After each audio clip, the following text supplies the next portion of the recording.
the one story is the Saki story when you and your fellow Marines were going to reinforce golf company. George Company. George Company. 3 of us. Yeah, the We're 3 of taking you. them ammunition, a machine gun, and a mortar. Yeah, could you tell us how that started? Whether you were How you- was it the lieutenant or somebody said you needed 3 men? Yeah. Needed 3 men. He says, get me 3 men. So I looked at my guys, and we were already in combat for almost 4 months, and we're wore out. And I looked and I found the 2 healthiest guys, and I told them, come with me. We got a machine gun, a mortar, and all the ammunition we could carry. Boy, we were loaded down, probably 100 pounds each. And so the Japs had the top, the side of the hills, and we had the top. They were in caves and that. Now, they didn't have no heavy weapons. Machine gun fire, rifle fire from them caves. So, at the end of the peninsula, we had to go across a stretch of sand, right by the ocean.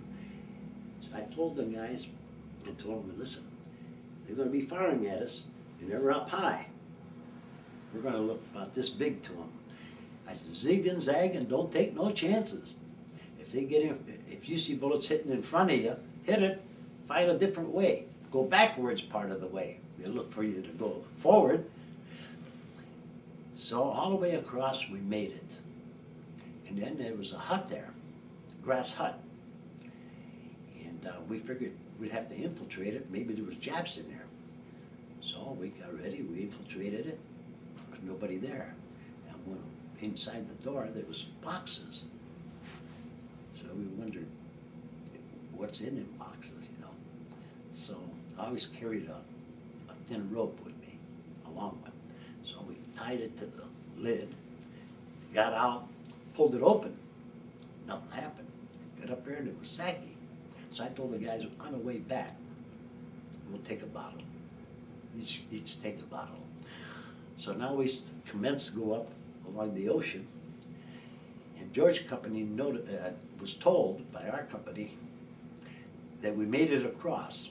So they sent a squad over to help us because we had a lot of weight. And boy, it's saying, when you're carrying 100 pounds, you sink down, you can't run fast. And so we get there, and they had a regular officer in that George Company. He was an old timer, He knew what he was doing. So they were in worse shape than my company, And I says to him, well, I'll call this lieutenant and tell him we'll stay here and help you. So got him on the radio, called him. He says, I run the company. He says, you get your ass back here and right now, leave. I told him we were lucky to get across there. He says, I'm telling you, you're leaving right now. This officer couldn't believe it. That guy told us that.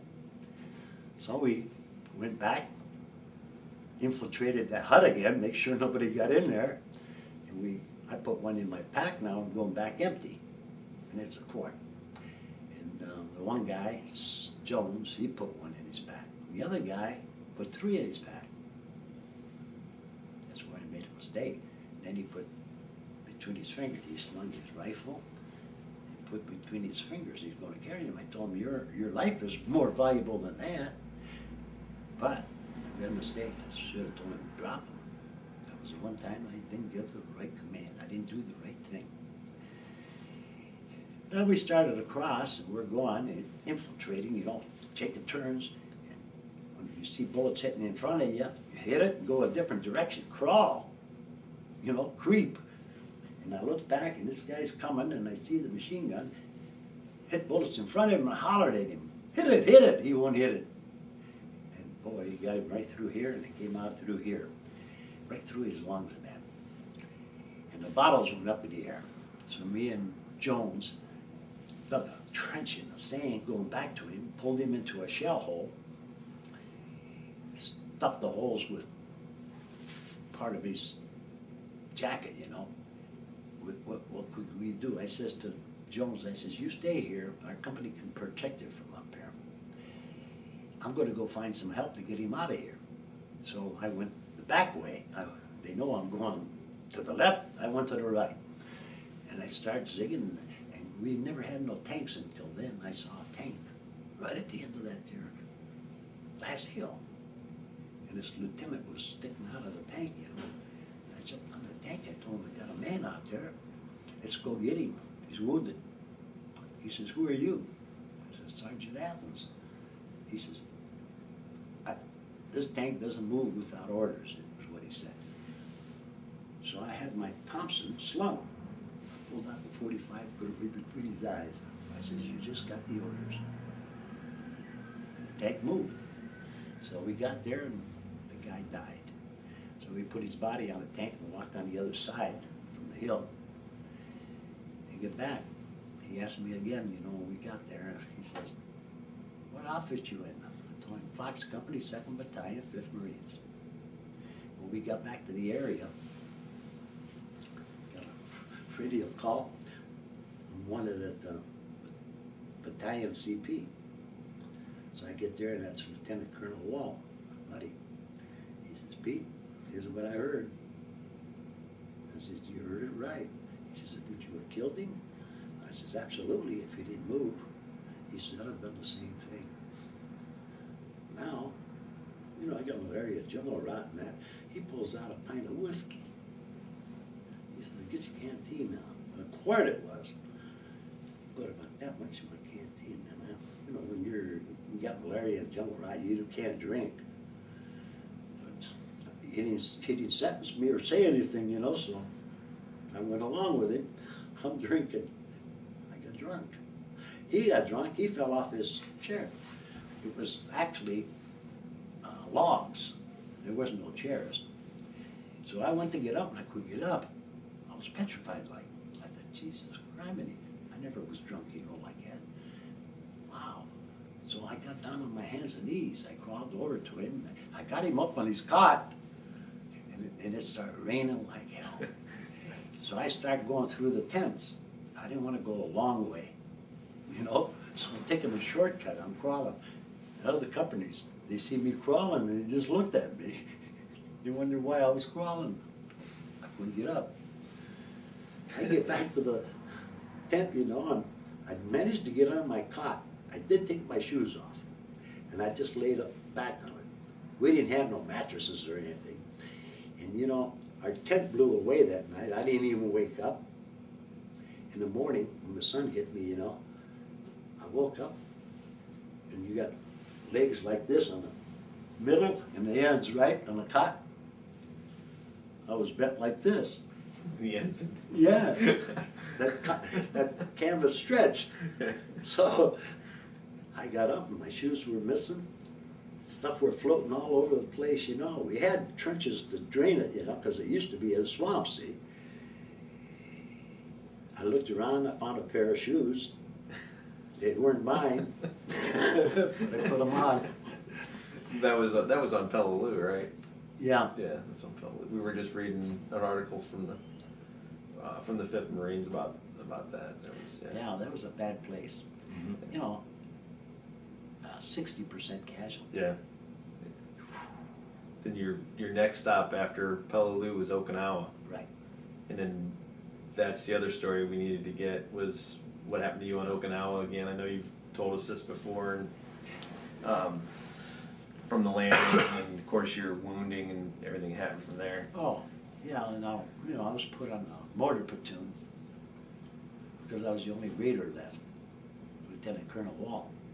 He says, with the new officers we got, our officers even got killed in Palau. And so now we get replacements, and he says to this captain, he says, you take Sergeant Athans off the rifle platoon, put him in the mortar platoon.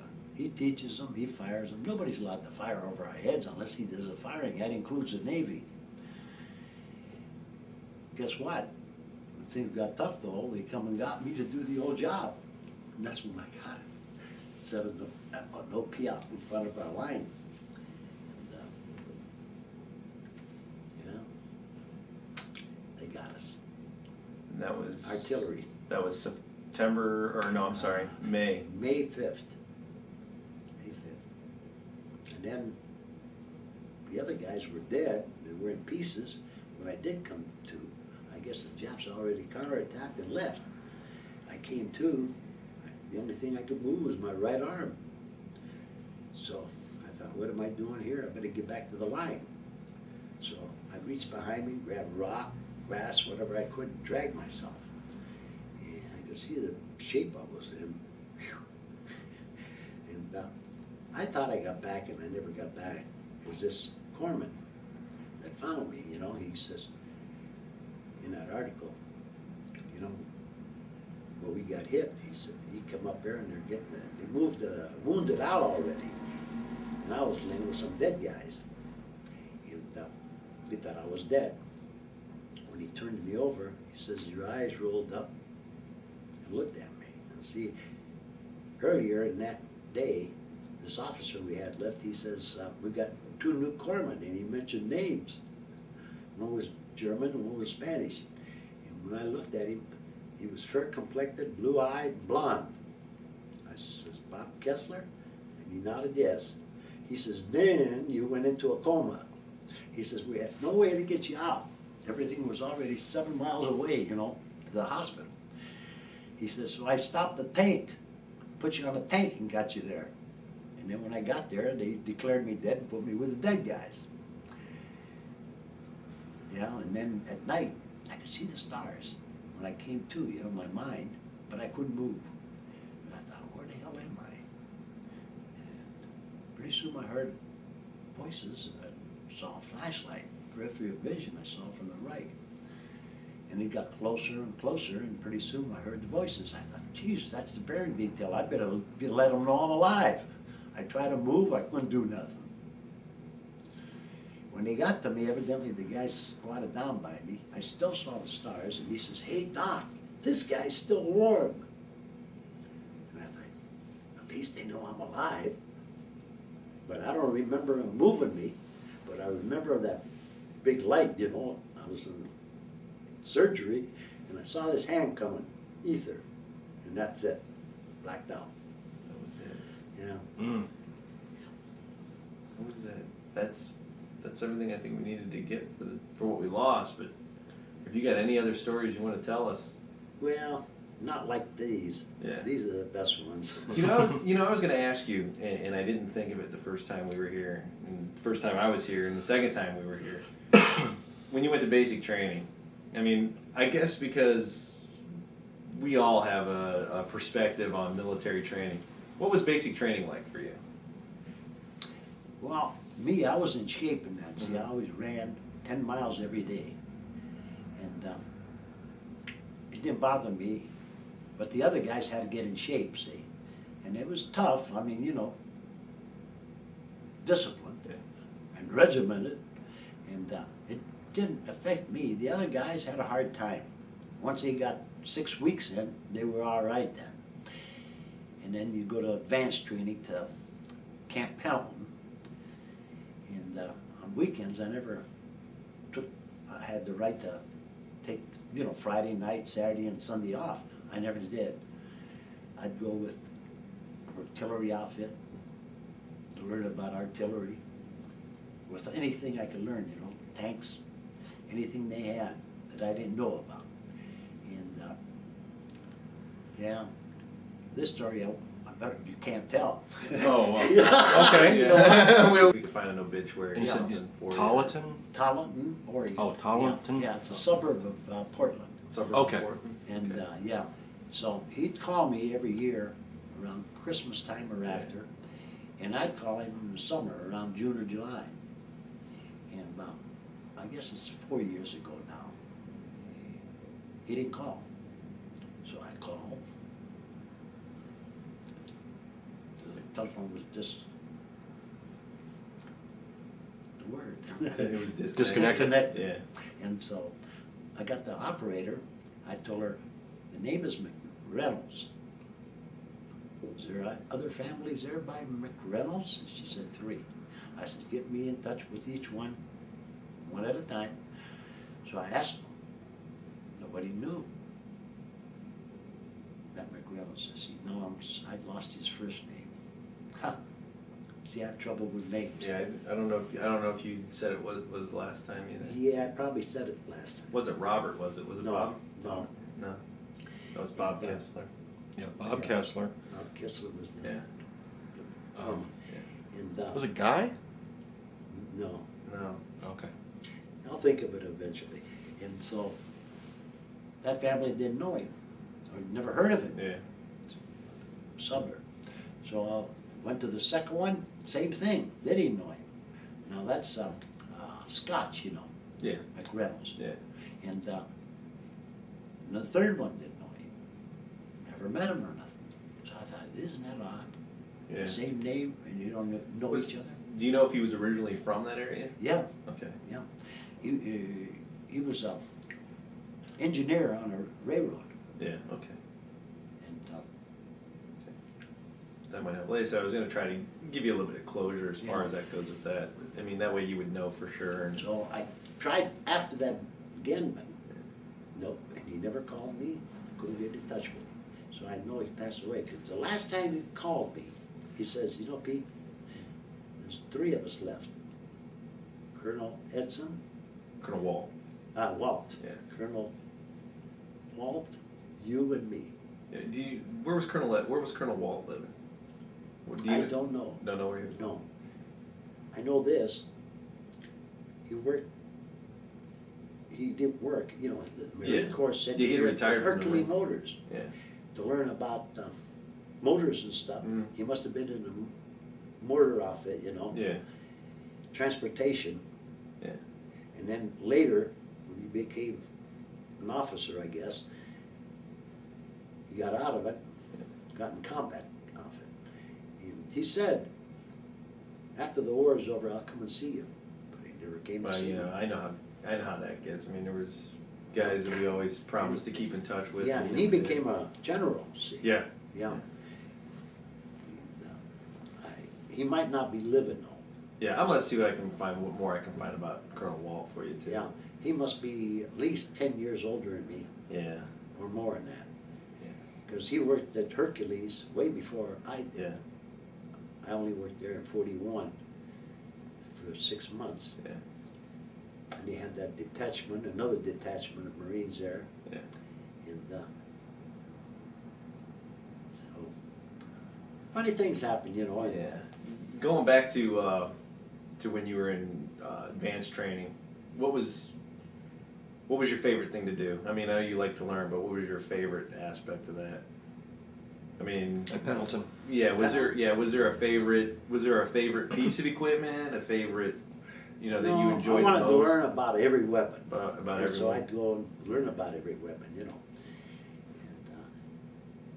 And it was a challenge, and I thought, well, it'd be good, you know, to know all the different weapons, including, you know, even tanks and artillery, and yeah. I gotta ask because I have an interest in the old martial arms in the United States. What rifle did you guys drill with in basic training? Did you guys use the M1 or did you use the 1903s? We had a 03 first by a week, and then they came with the M1s. Yeah. Yeah. And so then we used the M1. Which one did you like better? The M1. The M1. Well, that was some weapon. You know, it was accurate at 1,000 yards. I should bring one by for you to You have what? You have one I or have two? 3 of them. He has 3 M1s. Is that right? Yeah. Had a nice family. They stayed with us for 2 weeks. Did you ever hear from any of them after that, or No, no? no. Most of the guys in the Marine Corps don't communicate. You know. I think it's like that. I think it's like that with most services, though. I mean, you say that you what? The time that I spent even on active duty, there's only really one person that I still have communications with, and that's Somebody close by? no, actually he lives in North Carolina. Huh. It's like I have one guy that I served with, lives out in Washington State, Is that right? and I still, you know, stay in contact with him. But just that one, you know. Did I tell you the story about McReynolds?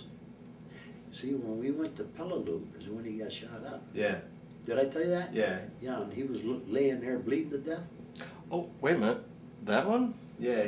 That's when he took McReynolds back down. Back to the beach. Back to the beach. And he had him. Yeah, he told him you guys are going to need to defend yourself. That's and- right. Yeah. Yeah. Yeah. That was. And what was the other guy's name? Um, Oh, shoot. Stokes? No. no, Begin with S. I don't know. Can't think of his name. I just trying to remember all the stories and everything. And Did I tell the story? you told the story. It was one about his name was. It began with an S, I believe. Yes. No, the only one I can remember is. Arthur Murray Jarvis, maybe? Arthur Murray Jarvis. That's a well, good the story, Arthur too. Jarvis. We got that one. We That's got a that one. good That's a one. great story. That's a good In Australia. Yes, in that's Australia. Yeah. How did you get? Why were you in Australia then? What was Took that? us out of the malaria zone and jungle rot and that, and Just we got on our our- replacements there the only time. And then once we left, we went into New Guinea, and from then on, no coming, no place. With Was the that United was States. that was that before Cape Gloucester or was that after? Before? It was before Cape Gloucester. Yeah. So once you hit Cape Gloucester, then it was just you guys were just on the go then. Oh yeah. Yeah, I didn't stop after New that. Guinea, First Marine Cape Division. Gloucester, yeah. Just kept moving. Yeah. But that was an odd story. I didn't believe it either. When he told me his father donated, I forget, $20,000 or $50,000 I think every that's year to it. the American Red Cross. Yeah. I didn't believe it. I knew his family was rich. He came from a rich family. And then he finally got the letter after Cape Gloucester probably. Finally got it, and got the V letters. And he says, read this letter. I said, I don't want to read your mail. He says, no, you read it. And by golly, his father did donate that money. He was like, says, yeah, from now on, it's going to go to the Salvation Army. Yep. I think that's a great story, and that one's in the 45-minute one. that was in the 45. We had to cut it out of the 20-minute one. But that story was that one, and just there's a message in that story. There is a message. And it's like those things we have to maintain these and Oh, yeah. protect these stories from disappearing completely. the guys you met in the Marine Corps. I mean, they came from everywhere, didn't they? I mean, pretty Yeah. much. I mean, they were Oh, yeah. from the cities, from the country. I mean, Right. Okay. in between, and Yeah. I mean, were there, like in boot camp, basic training, was there any one individual that stuck out? I mean, your drill instructors, did they stick out to you? I mean, you Yeah, they- probably still remember them this close to your face now, and Holy names, Sobietsky. I think he was a platoon sergeant, see. And the other guy was just a corporal. I can't remember his name though. He did most of the drilling and stuff, the hard work. And I can't remember his name, but I could visualize him.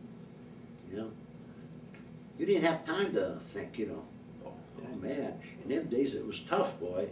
Whew. Discipline, boy. No rest. When you hit the sack, you fell asleep. You were so tired. Early in the morning, you were up. You ever have to be taken out behind the barracks and have a little attitude adjustment, or no? No. I don't see Pete need. No. Only once later with the first sergeant in Fox Company. Those are always good ones. Yeah. You First wanna sergeant tell us took you that around behind the barracks, and I took him. oh, you took him around. He was a tough guy. His name was a character on TV from England. Boy, I had a hard time Hill? with names. No. Drummond. Drummond. And Bulldog Drummond, used to be on TV. And boy, he looked like a bulldog, his features. Now, nobody called him Bulldog in front of him, behind him. I called him Bulldog right to his face. And one day I said something he didn't like. He says, it's a good thing. He says, you're just a BFC. I says, oh, well, you should take your stripes off and go behind the hut. And he did. Well, see, I learned judo before I went into the Marine Corps. And after that, he became my friend.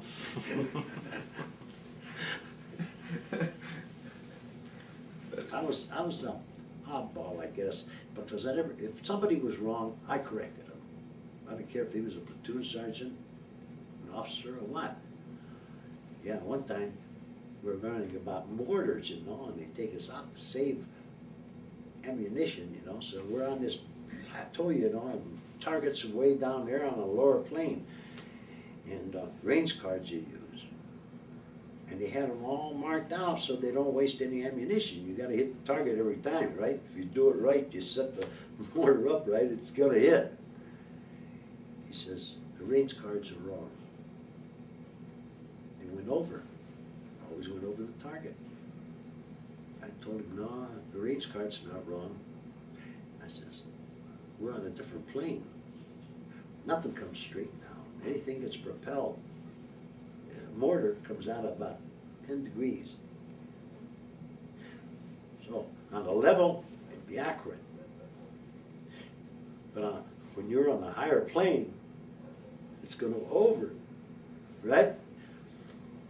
He says, you got to prove it on paper. Now I'm away from, you know, my math and stuff, you know, trigonometry, calculus, I had it all. That's where I excelled in school. So I had a hard time remembering the formulas, you know. One whole day I worked on it. So finally I got it. He says, that's wrong, it's got to be wrong. So he took me to an artillery colonel. The colonel looked at him, he says, he's right. I just made an enemy now. I made an enemy out of it. He was a captain of the company. They don't like to be corrected. You did the right thing, though. And I'm a guy that always sounds off. I don't always do. Only if they're wrong, I'll tell them. Yeah. If I don't say anything, they're right. And if I don't know, they're right. See? And it's funny, like I told many of my friends some of the stories now you're hearing until that Bob Kessler came. Now all of a sudden, they know some stories, you know, and they're asking me for information, you know, stories. How come you never said anything all these years? I says, who would believe it? That's what I told them. Who would believe it? You gotta have a witness. Now I got a witness. Yeah? The corpsman. The same guy. Yeah. Yeah, I was gonna ask. I was gonna ask you what. Yeah. Why did you not? I mean, look, but like you're saying, I can. Because a lot of understand. guys that were in the Army, Navy, everything, they exaggerate stories. Oh yeah. Yeah. And We I never color said them. anything. I just say it was tough and that's it. Yeah. Yeah. Well, we definitely appreciate you telling us, you know, these Yeah. stories, because we, You know, we even talked about a screenplay about Pete Athans. So I mean, it's Screenplay? for Oh. your story is very intriguing, and it's a good story. Even the medical one would be a good story. There, the whole thing, and it would. How would you feel about seeing your story, say on TV? You know, somebody I'm playing wondering you, about I or never looked for a notoriety. no, I understand No, that, yeah. and you know, I don't want to make you uncomfortable or anything Yeah. like that, but it's just it's such a American, you know, home, you know, the boy next door does good. You know, he goes out, he survives the Depression, survives the war after dying twice. Yeah. I mean, it's definitely an inspirational story. Boy, the medical one would really be one. I wasn't conscious enough in the first 4 months. yeah. Then we just make that part up. I'd come through once in a while, you know, and I'd find out where I was. And might see something, you know, for a little while, and then I'd go back into a coma.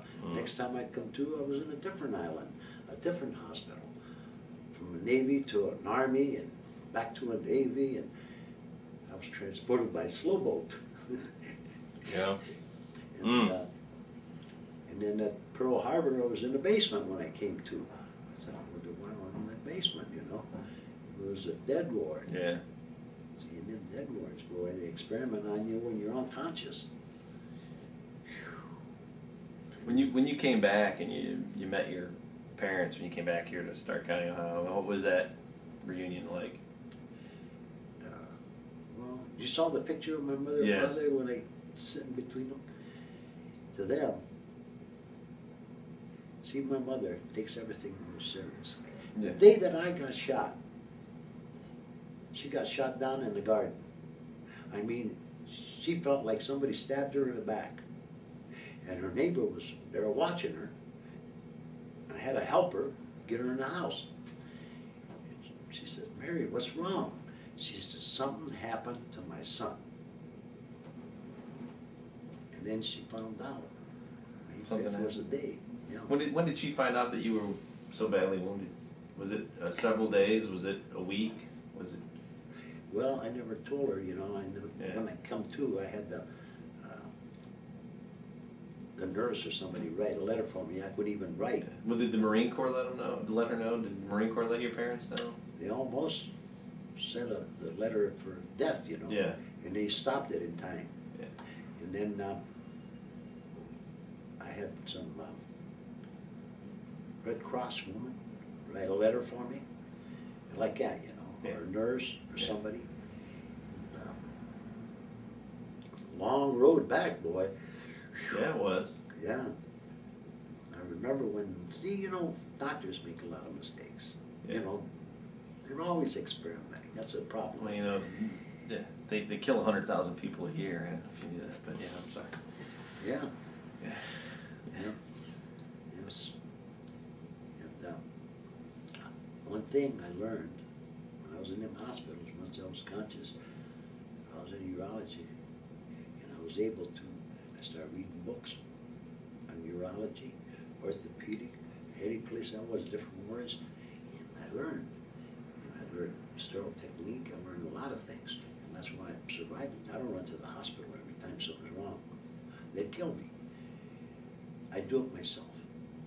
I got antibiotics, I got medication, and I had a supply all the time. And I take it, not the way they say, I take it the way I learned. After all these years, I survived. And you know, the doctor's gonna tell me take one. I was in the hospital, I had an operation. Now listen to this, a triple operation all at one time. Emergency at Auburn Hospital. And they took out part of my stomach, part of my intestines, you know, I got found up all over. And my spleen, and then they noticed the spleen was rotting and it was bleeding. They give me a splenectomy, right? And I got 3 operations in one. I come to, and I could tell, I could sense. I says to the doctor, I says, how much antibiotics are you giving me? And he told me a different unit, the way they do it, through the veins. I used capsules. I says I take 500 milligrams every 2 hours when I get urinary or kidney infection. And that's what happened. See, I started getting a urinary and kidney infection. They weren't giving you enough antibiotics. And he says, oh, no. I says, how much is that equivalent to? He says, 200 milligrams. I says, once a day. I says, tomorrow when they come in, I says, you won't be able to see through my urine. And they have a tube in me, you know, and go in the bottle, and the guy comes down, the technician, and takes it and, you know, checks it. All of a sudden, here comes the nurse running in and changing everything. I says, what's going on? She says, they're increasing your antibiotics. How I long ago told the was that? doctor. How long ago was that? 1988. You know, those doctors probably don't, at that time, probably don't understand the extent of your injuries. Because No. they've never seen anything I like know that. it. See, I'm new to them. Yeah. And I even tell them, I says, I have to take this much. I told them, or else Yeah. it gets worse, and then my whole system's Yeah. poisoned. Yeah, See, they've never seen anything like Yeah, that. I got what they call urinic poisoning, Yeah, and I'm living. yeah. You can't live with it. Mm. And somehow my body, I guess, Well, it's like you have a slow leak, though, right? No, it's a big leak. Oh, it's a big leak? I'll tell you When I something. urinate, I gotta sit down. Yeah, Half of it comes out of my rectum. Yeah. Right Oh. over there. I got fistulas. They can't be repaired anymore. yeah. The wires are in there and that. If I look half as good as you when I'm 81. Yeah. I'm not kidding. You look, because, you know, when you know, tell how old you are, it's like, no, he can't be that old. He's a testament to taking care of yourself. Yeah. And he See, I still watch- smokes. I'm even thinking about taking him smoking. I'll tell you, Yeah. smoking hasn't hurt me yet. No, that's what I tell the doctor. They told me a long time ago, you better quit smoking. I would- Well, when I was being operated on in Astoria, Oregon, they moved surgery in my room. They can't move me or I'll die. So they move it in there. My brother just came. Yeah. You know, I can tell you that story. Yeah. I told the doctor just, they're not gonna give me no anesthesiology. You Yeah. know, Anesthetics, yeah. anesthetic. Yeah. I'll get it out. So I says to my brother, you better get out of here. He says, oh, I can take it. You know, you became a pilot now, right? You know how them pilots are. I says, okay, John. So now when they start cutting on me, I says to the doctor, just give me a cigarette. And I'm smoking, and they're cutting me. And my brother's white as a sheet. And I says to the nurse, my brother, they carried him out, put him in a room, put him in bed. Was that like your only comfort? I mean, like even in the jungles and stuff, that cigarette, was that like a connection between... I never smoked until yeah. the first combat we had real bad, and I'm sitting, it's raining like hell, and I'm sitting on my helmet looking around, a lot of dead bodies, our bodies and the Japs, you know, and I thought, Jesus, all these dead young guys, you know. And this platoon sergeant comes up to me and he says, Pete, have a cigarette. I said, I don't smoke. He says, yes, you do. From now on, you smoke. What was harder to deal with, the wounded or the dead? What was it? I mean, I know it's kind of a tough question. I mean, to see and to hear the wounded, you know, especially your fellow Marines. Yeah, I the mean, wounded were the toughest. Yeah. That did die right away. Yeah. You see, you don't know if he lived, like this McReynolds. I never knew if he lived until I ran into him in Astoria, Oregon, and I'm in the same hospital now, right? He's getting ready to get out, but the way he was, you know, I thought, well, he probably can't make it because we couldn't get anything in. The tide was out. They couldn't get anything in there for us, you know. Was it at Cape Gloucester where the Navy had to leave because they were attacked by the Japanese fleet? Yeah, yeah. Is that where it was at Cape Gloucester? They left there, they dropped Christmas Day, we made the landing. Yeah. Yeah, isn't it something? And then they left because the Japs had control of the sea and the air at that time. Yeah. And then we're on our own. Whatever we took in is what we had. And yeah, That had to be tough too because you knew you were short supplied, and then you had these wounded that that had to be dealt with. yeah. Did- What was the feeling towards like the wounded Japanese and stuff? I mean, that you guys would come across. I mean, what was? I mean, did people express compassion or just No. maybe an Animosity toward them. animosity? Yeah, yeah. Did you have a different feeling, say, towards the Japanese Marines as opposed to Japanese Army or Navy or anything like that? Was there maybe a type of esprit de corps No. between the services or? Yeah, no difference. You know, in the Peleliu, they were all Marines, Imperial Marines, 33,000. Only 3 lived, only because division headquarters wanted 3 prisoners early, and they took 3 prisoners. We never took prisoners, see. But you know, what I should do, I keep saying I'm gonna do it, and I never do. Get the repository and go back when they cut off them hills, so the big jets could come in there, Yeah. and they opened up these caves. Hey, you ever go into a mall like Millet Mall there? The one here in Camp? Mhm. They had, inside there, they had small gauge track with their artillery. They had a supply of ammunition, water, and food that would last for a year or 2. Yeah, Once can't we- use it. Yeah, Yeah. the first regiment hit from the right flank. We hit head on. the 7th from the left. And they got slaughtered trying to get on top of the hills. And we sent our 3rd Battalion over to help them, our reserve battalion, you know. And, but boy, they probably got 85, 90% death. But once they got it, our demolition squads, and it was all rock strata, drilled holes wherever they found caves, or even with the doors, you know, and blew them shut. Do you know they couldn't get out? They suffocated. They ran out of oxygen.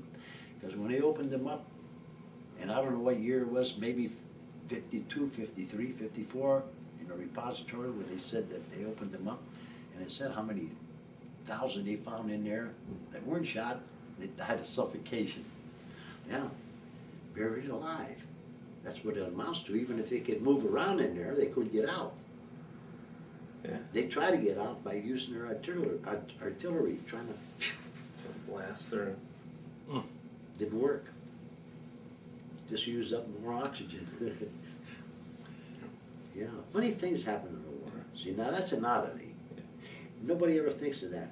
But in the repository, when I saw it, I told the guys, you know, we did bury some alive. And told them about the repository, and they read the paper. They found all these bodies in there that weren't shot up. And, How much news were you guys getting in the field while you guys were out there? How much news were you getting? I mean, were you getting? no, we didn't get much. I mean, when did you find out that even President Roosevelt died? We were on a ship. Yeah, We was getting ready to make a landing. probably it was. What he year died. was that? He died in April 44? 45. April 45. He died. So it would have been right before. It would have been right before Okinawa. We must have been heading for Okinawa. Yeah. Yeah, would have been right When we before. heard Well, about yeah, would have been right. Okinawa was what, April 1st? Thereabouts, it was early April, I remember that. Early April. Yeah, April 1st, Okinawa. I think Yeah, Roosevelt died. we April- landed on April 1st. Yeah, I think Roosevelt died April 12th. I think. I don't know. I No, can't it had to remember. be before. Had to be before that. Yeah, it had to be, March. March. He died in March. Yeah. He died in March. because we heard it on the ship. And I says to the guys, well, we got a vice president, Truman. Truman. Yeah. What'd you guys think of Truman? Well, we didn't know much, you know. Yeah. We were involved in that war, you know, and we didn't know much. When did you hear about the atomic bombs? Do you remember hearing about those? Yeah, I was in the hospital. See, which hospital was I in? That was in August 45. So August. It must have been. Were you conscious yet? I come to sometime, you know. yeah. Periodically, I'd come to, you know, and Do you think it would have been? for 4 months, boy, I was Would've been- mostly Yeah. unconscious. Do you think it would have been in Hawaii by then? No. No. Oh, so you'd have been still island hopping. Either I was on a hospital ship or else I was in Tinian. That's it. I never Tinian. could remember that name. I remember we were trying to remember that last Yeah, time. Tinian. Tinian. Yeah. And when I came to, position I was in, you know, laying there, I could see, and they were dressing me, you know, changing all the dressings and that, and I saw all these maggots crawling on me, and I thought, Jesus Maggots Christ, are I'm your rotting friends. away. Maggots are your friends. Yeah. They eat the dead tissue. And, yeah, I didn't realize until I seen them taking off the maggots and brought new ones in to put on. And I didn't realize what they were doing. I thought I was rotting away. The maggots coming out of me. They eat that flesh. Yeah. They were your friend. Yeah. Yeah. Yeah. That may have been part of what, say, kept you from getting gangrene, because The the maggots. damage you took Yeah. was, I had gangrene. ooh, Yeah, but they were able to control it. they were able to control it Yeah. with the maggots. Yeah, Yeah. yeah. Yeah, I guess. Tinian. Why couldn't remember that? Jeez, you couldn't remember that. Jeez. Yeah, I just thought of it now. Yeah. See? And that other hospital that I was on was an army hospital. I came to and I hear all these voices and somebody screaming or yelling, and I guess they had brain injuries, you know, and they don't know what they're doing. And I was just conscious maybe a couple minutes. Yeah. And, I can remember that name. Ooh. It was an army hospital. Yeah. Even if I couldn't move or anything, I could tell the difference in the nurses, the way they dressed. in the Navy. They dress a little different. And that it was like a hut. Yeah. And Dingan was a Quonset hut. Yeah. And you know, a funny thing, they had to carry me across the sands. And I could remember the hot sun hitting me. And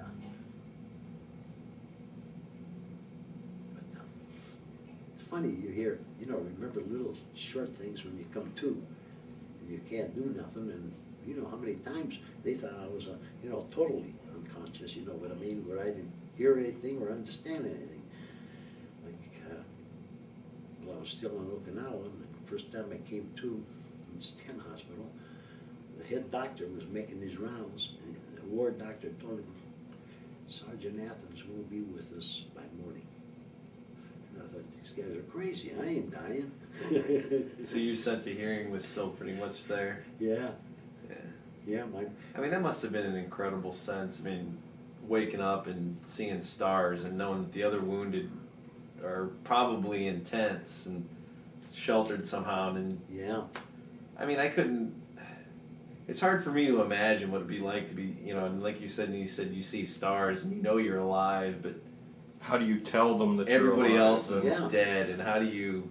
And I can't move and I can't talk, right? Yeah. And you're just hoping that. Yeah, when somebody, that guy was beside me and he says, hey doc, this guy's still warm. Oh, I thought, man, at least they know I'm alive. I couldn't see him though, Yeah. but I could still see the stars. But when they moved me, I didn't see nothing. Yeah. I was out again. But on that operating table, all of a sudden I came to, my mind came to, and I saw a big light. And here's his hand coming with ether. They got to about here. Now it's gone. Gone. Jeez. Oh man. I had a lot of bad operations, experimental, in that, especially in that dead ward. They experimented on me. I remember seeing some of the other photos. There were other wounded soldiers, Marines, whatever, there with you. Do you remember any of those guys that were in those other photos? Do you remember who they were, or was that just like a? I mean, there was shows you and a couple of, well, I think there's 3 or 4 other people from the hospital outside, kind of enjoying some fresh air. That or was something. at Crow Veterans Hospital, right Oh, is that before where I that got was? out. Yeah, playing cards Yeah. on a blanket. Yeah. Yeah, Crow Veterans Hospital. Those guys pretty much the same situation you were in. I mean, were they? No, they were already out, and they were veterans. Some of them were from the First World War. Oh, really? And they came to have some kind of an operation, you know, and you know what? From Great Lakes, when they discharged me, I didn't get discharged officially, Yeah. you know, and they shipped me out. That was a wrong move. Chief of Surgery tried to stop them, couldn't stop them. And he put me in a veterans hospital where they don't have good doctors. At that time, all the good doctors were in the service, you know, in Navy hospitals, Army hospitals, and yeah. And I was up there for. And you're alive in spite of all of that. Oh yeah. In spite of them, they weren't going to be. They weren't going to get Pete. Now the Japs couldn't get him. They weren't going to get him. That's what I told this last doctor up at Cleveland Clinic. When he says, we gotta do this operation, and they tell me the neurosurgeon says you can't give him a spinal, he'll be paralyzed. I said, don't worry about it. I had a lot of operations with no anesthesia. Just do it, I won't move. That's what I told him. And that anesthesiologist, you know, he couldn't believe it. Now, there's doctors watching, you know. I didn't know he was behind me. And when it was over, and the first 2 hours was all right. But boy, that last half hour, you know, was pretty tough. And I kept saying, Dr. Greenberg, aren't you done yet? And he says, almost, almost. And he kept saying, almost, almost.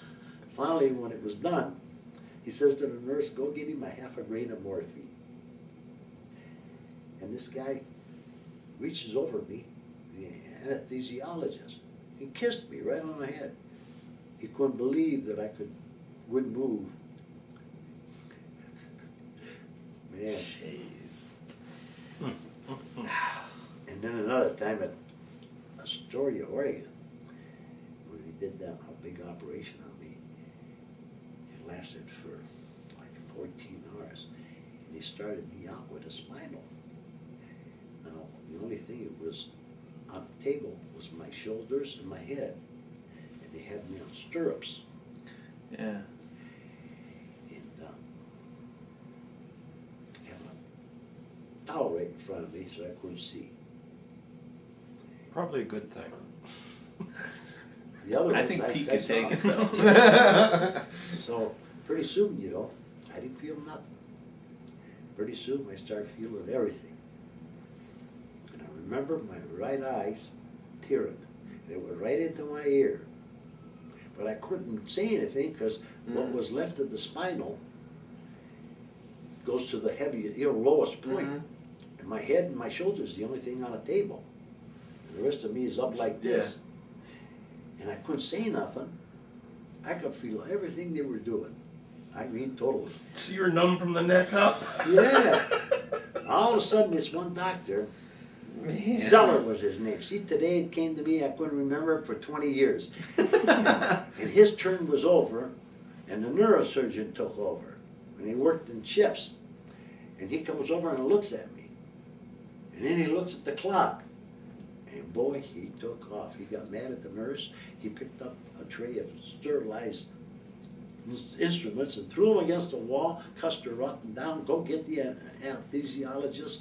Although in them days this is an anesthetist. Anesthetist. And Yeah. he was in the next room giving ether. She comes back, he's giving ether.